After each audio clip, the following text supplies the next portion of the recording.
Ini yang sering orang salah paham. Bebas berarti suka-suka ya Pak. Bebas berarti liar ya Pak. Bebas berarti semaunya sendiri. Bebas berarti egois. Tidak, kata Krishnamurti. Mengejar kebebasan itu bukan tindakan egois, tetapi satu kerinduan yang mendalam untuk bebas dari konflik batin dan konflik lahir. Saya lanjutkan. Menjadi bebas berarti melampaui batasan ego dan menyentuh luasnya eksistensi.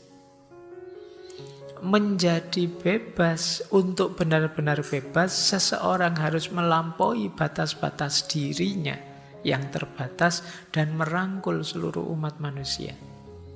Menjadi bebas berarti melepaskan semua keterikatan dan identitas dan hidup sepenuhnya di masa kini. Jadi justru kebebasan itu bukan melakukan tindakan sewenang-wenang, suka-suka atau egois, tapi bebas itu melampaui ego kita.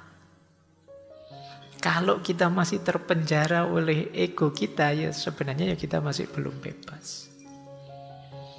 Tadi kan ada di awal tadi ya, kita sering dipenjara oleh ego dan identitas kita.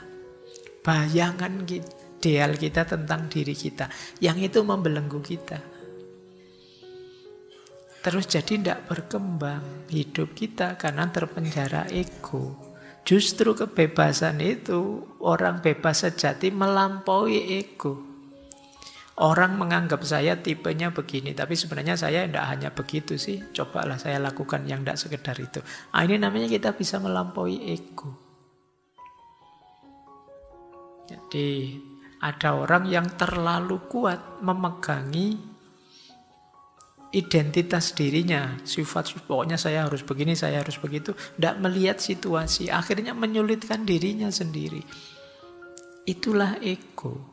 Yang tadi sudah saya contohkan, kita ingin dikenal sebagai orang yang begini, orang yang begitu.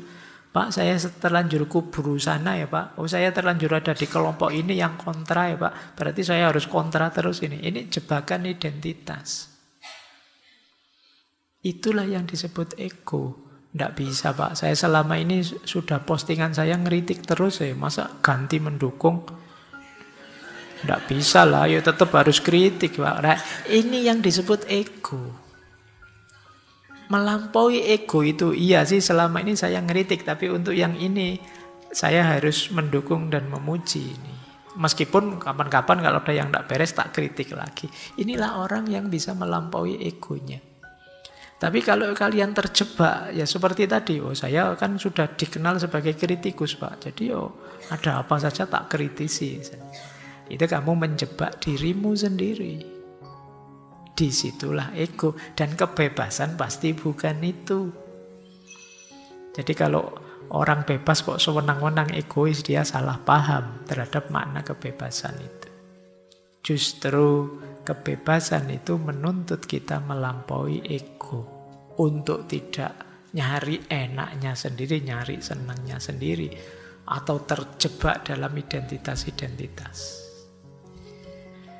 Oke, untuk tidak terjebak, tadi kuncinya ya kalian kenali. Selama ini aku mencitrakan diriku sebagai orang yang gimana sih? Itu akan ketemu egomu apa. Mungkin mencitrakan dirimu sebagai anak soleh, sebagai mahasiswa yang rajin, sebagai orang yang murah senyum. Itu kan jebakan-jebakan itu sudah. Teman saya yang satu itu loh Pak, dia murah senyum tuh. Kebetulan kamu pas dengar, wah orang nganggap aku murah senyum ya. Nanti kamu keluar senyum terus pokoknya. Karena sudah dijebak oleh identitas tadi. Kemana-mana memaksa dirimu harus senyum terus. Oh ini banyak kalau diperluas contoh-contohnya ya. Mungkin ada yang fanatik dengan model rambut, ada yang fanatik dengan kostum, ada yang fanatik demi ego tadi. Oke, ini filosofi kedua. Jadi kebebasan tidak sama dengan egoisme. Filosofi kelima. Kalau ini tentang kebebasan sosial. Kalau tadi kan yang individual. Banyak orang salah paham, kata Krishnamurti, kebebasan sosial itu berarti memberontak terhadap tatanan sosial. Padahal bukan itu. Kebebasan sosial bukan pemberontakan, tetapi transformasi diri. Coba kita tengok sebentar ya kalimat-kalimatnya dari beliau. Kebebasan bukan tentang melepaskan diri dari masyarakat, tetapi tentang mengubah masyarakat melalui perubahan yang radikal dalam diri kita sendiri. Kebebasan sejati bukan melari dari hubungan, tetapi cara yang harmonis dan penuh kasih sayang dalam berhubungan dengan orang lain. Kebebasan bukanlah menyesuaikan diri dengan harapan masyarakat, tetapi mengekspresikan keaslian dan keunikan diri kita sendiri. Ini maksudnya begini, jadi satu ketika ada pertanyaan pada Krishnamurti, mana yang lebih berpengaruh terhadap diri kita? Diri kita sendiri ataukah masyarakat? Jawabannya Krishnamurti apa? Loh, emangnya masyarakat itu siapa? Masyarakat itu kan kumpulan dari diri-diri kita semua ini. Itulah masyarakat. Jadi perbaikan sosial itu bukan berarti perbaikan yang di luar diri kita. Pak, kan masyarakat itu selalu kalimatnya sekeliling kita. Iya, tapi kalian bagian dari itu. Jadi kalau ingin memperbaiki masyarakat, membebaskan masyarakat, ya melalui diri kita pertama-tama. Kalau ingin memperbaiki masyarakat, ya kita harus jadi orang baik. Wong kita adalah masyarakat, dan masyarakat adalah kita. Aku dan kalian itu kan masyarakat. Jadi perbaikan masyarakat itu bukan memperbaiki sesuatu yang di luar diri kita. Sebenarnya yang diperbaiki ya diri kita. Nanti kalau aku memperbaiki diri, kamu memperbaiki diri, yang lain memperbaiki diri, ya masyarakat akan baik. Jadi jangan dibayangkan kebebasan sosial itu kita memberontak keluar, menghancurkan masyarakat, bukan itu. Tapi kita melakukan perbaikan demi perbaikan dan mengajak orang lain juga memperbaiki diri. Pada akhirnya akan lahir tatanan masyarakat yang ideal. Disitulah muncul nanti kebebasan sosial. Jadi kebebasan sosial itu ya bukan kemudian kita dijajah oleh masyarakat atau dipengaruhi sedemikian rupa oleh lingkungan, maka lingkungannya harus kita hancurkan. Bukan itu. Masyarakat itu ya kita sendiri, lingkungan itu kan juga kita. Kita menganggap sekitar kita lingkungan, tapi bagi tetangga kita ya kitalah lingkungan itu. Jadi sebenarnya perbaikannya ada di diri kita sendiri. Oke. Baik, kita lanjutkan. Filosofi keenam tentang kebebasan. Kebebasan yang luar biasa ideal tadi di depan bermula dari keberanian untuk berpikir sendiri. Jadi kata beliau, seseorang harus mempertanyakan segalanya, meragukan segalanya, tidak sekedar menerima begitu saja apa yang diwariskan turun-menurun. Pikiran hanya bebas ketika kita tidak lagi terperangkap dalam perangkap waktu dan ide. Jadi menurut beliau, Kita jangan pasif saja, jangan pasrah saja. Ayo kita otentik. Jadi diri kita sendiri, versi kita sendiri. Itu yang disebut otentik. Selama ini kita hanya jadi objek ide, objek gagasan, objek pikiran. Sekarang ayo jadi subjek. Bukan berarti tidak peduli pikirannya orang lain, tidak belajar gagasannya orang lain. Seperti saya bilang tadi, pikiran gagasan dari orang lain itu bahan kita untuk refleksi, untuk merenung. Jadi yang pertama-tama memang diawali dari keberanian berpikir. Keberanian ya, bukan kenekatan. Dua hal yang berbeda. Berani itu berarti kamu bisa mengukur kapasitas kemampuanmu. Jadi kan kalau dalam ilmu akhlak itu levelnya antara minder, berani, dan nekat. Nah, yang ideal itu yang berani. Kalau minder itu memang tidak percaya diri, tidak punya kapasitas. Kalau nekat itu tidak bisa mengukur diri. Nah, maka berani. Untuk hal-hal yang memang terjangkau mampu kita pikirkan, ayo berpikir sendiri, apalagi tentang hidup kita. Jadi masa hidup-hidup kita juga punya pikiran, kita mewakilkan orang lain untuk berpikir. Sudahlah Pak, kalau untuk mikir-mikir itu berat, biar diwakili orang-orang saja. Masa kita begitu? Wong kita makhluk yang unik, yang oleh Allah dianugerahi versi keistimewaan kita sendiri. Jadi beranilah berpikir. Sebenarnya ini di hampir semua bidang intelektual kan kita diminta ini, berpikir sendiri. Kalau hanya mengulang kita tidak disebut otentik. Kalau tulisan mengulang disebut plagiat. Kalau plagiat tidak ada nilainya. Jadilah dirimu sendiri, otentik versi dirimu. Itulah kebebasan. Kalau kalian ngakunya bebas tapi masih banyak tergantung, masih banyak terpengaruh ini itu, masih banyak dibelenggu oleh gagasan ini, kelompok ini, ideologi itu, dan lain sebagainya, ya sebenarnya kalian belum bebas. Bahkan kelompok pembebasan sekalipun kalau itu membelenggu, ya namanya sudah jadi belenggu, bukan pembebasan. Itulah mengapa nanti Krishnamurti itu keluar dari teosofi. Jadi keluar dari circle teosofi. Kenapa? Ini karena kalau sudah jadi lembaga, jadi formal, ya pada akhirnya akan membelenggu. Sementara beliau tidak mau dengan model belenggu semacam itu, karena akan mengikat.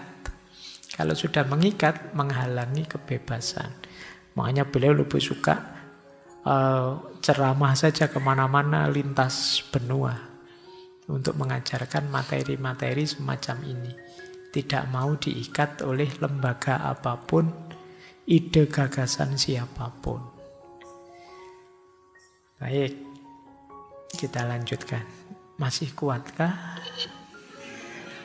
Ketoknya kok abot malam hari ini ya. Tidak apa-apa wis. Nanti kalau tidak kuat angkat tangan. Kita lanjutkan, tinggal sedikit lagi, tenang saja. Segera saya tuntaskan, penderitaanmu berakhir. Nanti daripada kau, Pak ini sudah belenggu, tersiksa lagi. Itu ya. Yuk, kita lanjutkan. Filosofi ketujuh. Kebebasan yang sejati datang ketika pikiran kita terbebas dari semua kekhawatiran. Kalau ini parameter, ukuran. Mungkin teman-teman ada yang tanya, Pak, ukurannya apa? Saya terbelenggu atau tidak? Ketika kita bebas dari takut dan kekhawatiran. Bahkan tadi sekedar berpikir pun, kalau kita takut, kan banyak orang berpikir sih, tapi takut. Takut keliru, takut salah, takut dangkal, dan lain sebagainya. Itu menunjukkan kita belum bebas. Jadi kebebasan yang sejati ya kita sudah tidak takut apa-apa. Kata Krishnamurti, pikiran kita itu biasanya cenderung lebih mencari kenyamanan.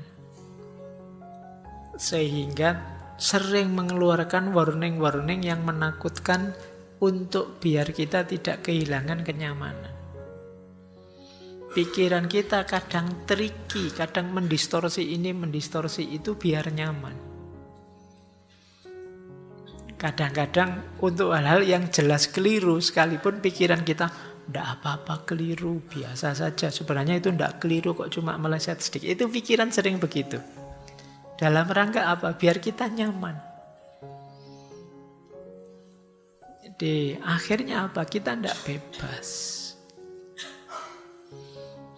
Yang ketiga, kalau ini ya, cirinya apa orang takut itu? Di antara cirinya adalah orang yang menegaskan keyakinan yang terus-menerus.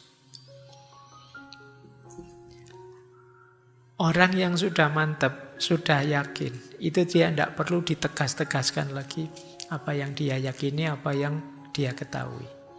Tapi kok terus mencari pembenaran, kemungkinan dia takut. Pikirannya salah. Biasanya dua yang dilakukan orang yang di level ini.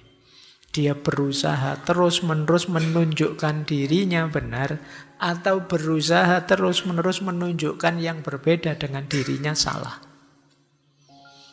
Ini ciri orang yang belum yakin dengan kebenarannya.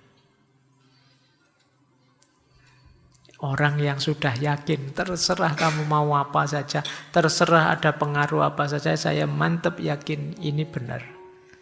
Dan saya tidak takut apa-apa lagi. Nah, ini orang benar. Tapi kalau masih butuh argumen lebih panjang, masih butuh bukti lebih luas, masih butuh, ya berarti kemungkinan kita belum terlalu yakin. Makanya kadang-kadang saya kalau ada diskusi, pertanyaannya ngejar terus. Apa sih Pak bukti adanya Tuhan? Kalau jengkel tak jawab, saya sudah tidak perlu bukti lagi. Saya sudah mantep kok. Kalau sudah mantep kan tidak perlu bukti. Nanti yang tanya, tapi saya Pak yang butuh, ya masalahmu. Ya, salahmu dewe tidak mantep kan gitu ya. Itu kalau sudah capek, pertanyaannya gitu terus. Jadi karena memang orang yang sudah mantap, dia tidak perlu banyak bukti lagi. Ada apapun, tidak ada. Kadang-kadang kalau sudah tidak bisa lagi memperkuat bukti kebenarannya, dia akan mencari bukti bahwa yang lain salah. Oh, lihatlah itu salahnya yang sana, nah itu jeleknya sana, itu untuk menegaskan bahwa aku yang benar, aku yang baik. Ini sebenarnya menunjukkan belum yakin, belum mantap. Kalau sudah yakin, sudah mantap, tidak perlu yang begitu-begitu. Saya sudah yakin, saya sudah mantap. Nah ini makanya kata Krishnamurti, cirinya orang bebas, mandiri, itu orang yang lenyap ketakutan-ketakutannya. Tidak khawatir tersaingi, tidak khawatir meleset, tidak khawatir khilaf, dan lain sebagainya. Saya sudah yakin dengan pikiran saya dan saya berani berpikir sendiri. Lanjut. Nah, ini yang hubungannya kebebasan dan cinta. Kalau ada kata-kata cinta kalian melek mesti. Sebagaimana banyak para spiritual yang lain, cinta tentu saja jadi konsep sentralnya. Jadi selain fitrah kebebasan, manusia juga punya fitrah cinta. Dan kebebasan dan cinta itu berjalan beriringan. Dua-duanya sudah ada, kualitas idealnya ada dalam diri kita. Kata Krishnamurti, cinta itu bukan reaksi. Reaksi timbal balik maksudnya. Ini sering saya kutip. Jika aku mencintaimu karena engkau mencintaiku, sebenarnya ini hanya dagang saja. Sesuatu yang bisa dibeli di pasar bukanlah cinta. Mencintai bukan meminta imbalan apapun, bahkan tidak merasa bahwa engkau memberi sesuatu. Dan hanya cinta seperti itulah yang bisa mengenal kebebasan. Jadi di banyak sesi cinta kan dulu saya jelaskan bahwa di antara dayanya cinta adalah membebaskan. Khususnya membebaskan diri kita dari ego. Cirinya apa?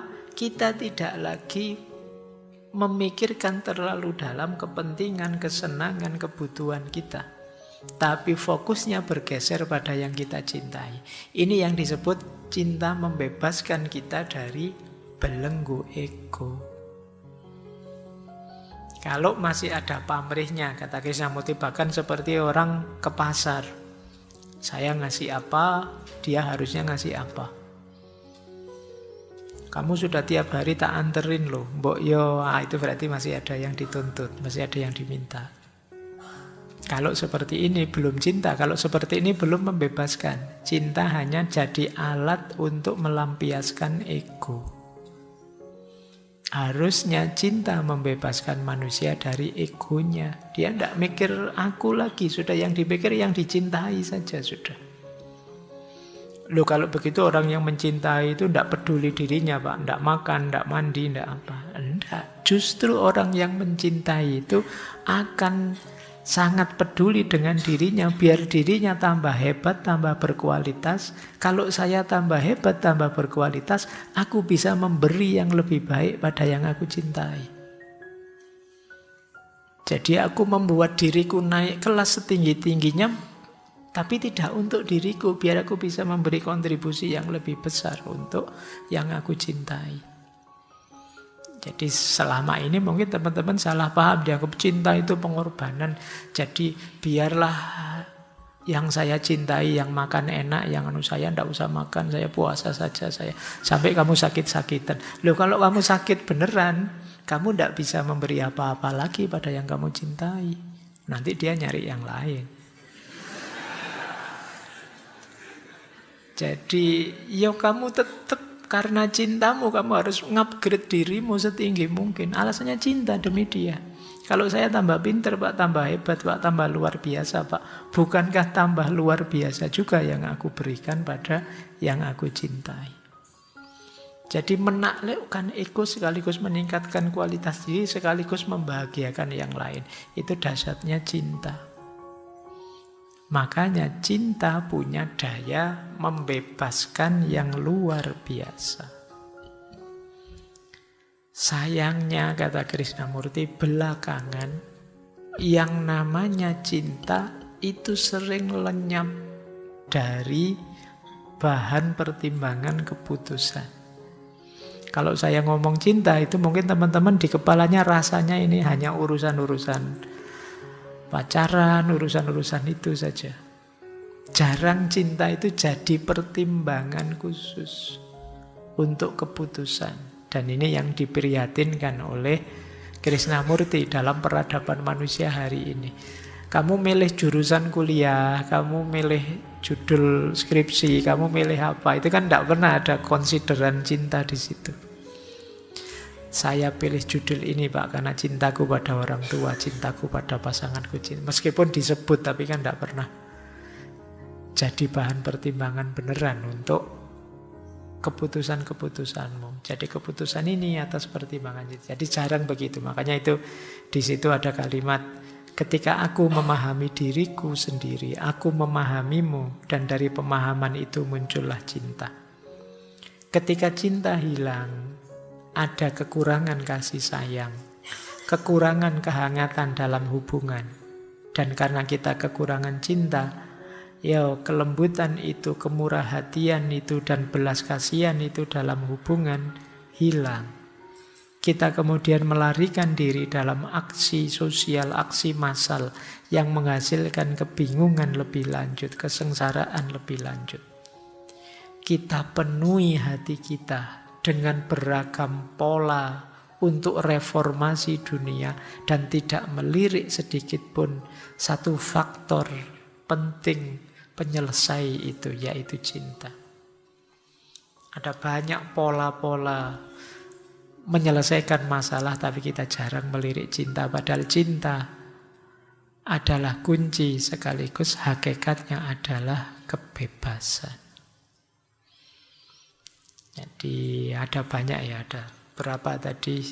Sebenarnya tidak 10, 8. Ini 7, ini 8. Ada 8 filosofi cinta.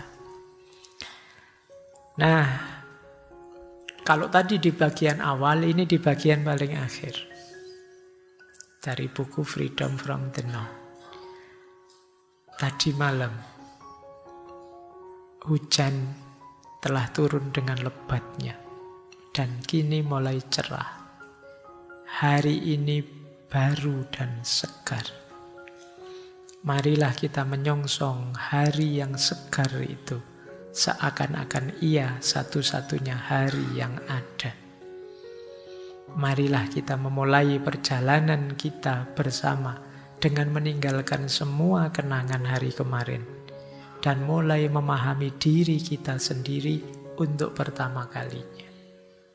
Jadi freedom from the noun berarti membuka pintu untuk kita menikmati, mensyukuri hidup kita sekarang, hari ini dan saat ini. Kita lepaskan beban-beban yang tidak seharusnya ada di pikiran kita. Nah, mari kita lahir kembali. Ini dalam tanda petik ya. Karena kadang-kadang saya ditanya, Pak, reinkarnasi itu ada atau enggak? Sulit jawabnya, tapi mari kita melahirkan diri kita sendiri terus-menerus. Mari jadi manusia yang baru terus-menerus. Saya sekarang, Pak, bukan yang dulu lagi. Dulu cengeng, sekarang saya lebih tegar.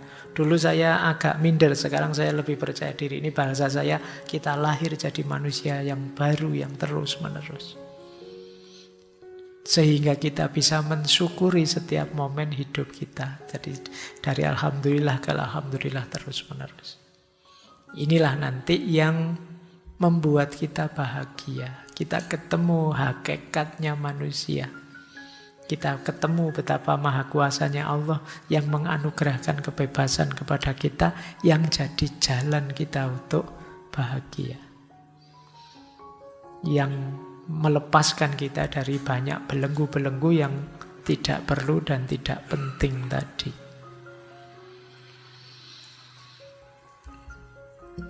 Terakhir kata beliau, ada kalimat menarik.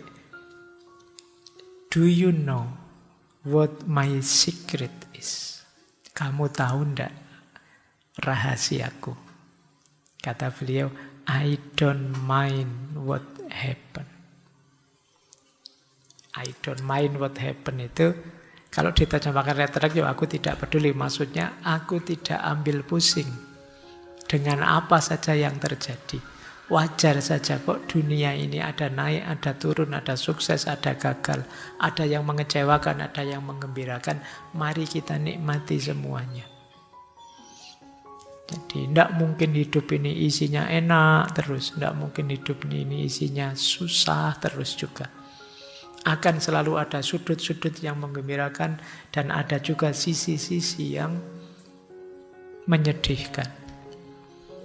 Ngaji ini ya ndak enak semua. Ada ngantuknya, ada pahamnya, ada ndak pahamnya, ada senengnya, ada ndak senengnya, ada capeknya, ada juga gembiranya, akan selalu ada. Kalau kita main, kalau ini kan don't main, kalau kita sangat ngotot untuk mengubahnya jadi begini atau jadi begitu, kadang-kadang malah menyusahkan kita. Maka rahasianya adalah I don't mind what happened. Bukan aku tidak peduli, tapi aku siap menghadapi apapun yang terjadi, naik, turun, tinggi, rendah. Semuanya aku nikmati versi diriku saat ini, hari ini, seperti ini. Seperti kata-kata dari Ki Ageng Suryo Mentaram tadi yang sedikit saya singgung, saiki ning kene ngene aku gelem. sekarang di sini seperti ini aku mau. Jadi sekarang di masjid ini ngaji seperti ini, meskipun capek, ngantuk, tidak paham, tetap aku mau. Nah, kalian menghadapi apapun boleh pakai kalimat ini biar lebih mudah bahagia. Sekarang di kampus ini, saat ini, nilaiku jatuh. Tapi ya, aku mau, tidak apa-apa. Kenyataannya begitu, mau apa? Nah, ini kalau kalian bisa menerapkan rumus ini, kemungkinan kalian lebih bisa bahagia. Kalau kalian bisa merasakan kebahagiaan, pasti efeknya adalah kalian bersyukur. Kalau kalian sudah bersyukur, insya Allah hidupmu akan terupgrade lebih tinggi, karena janjinya Allah, la in syakartum la azidannakum. Carilah jalan yang membuat kalian bisa bersyukur, biar hidupmu semakin meningkat.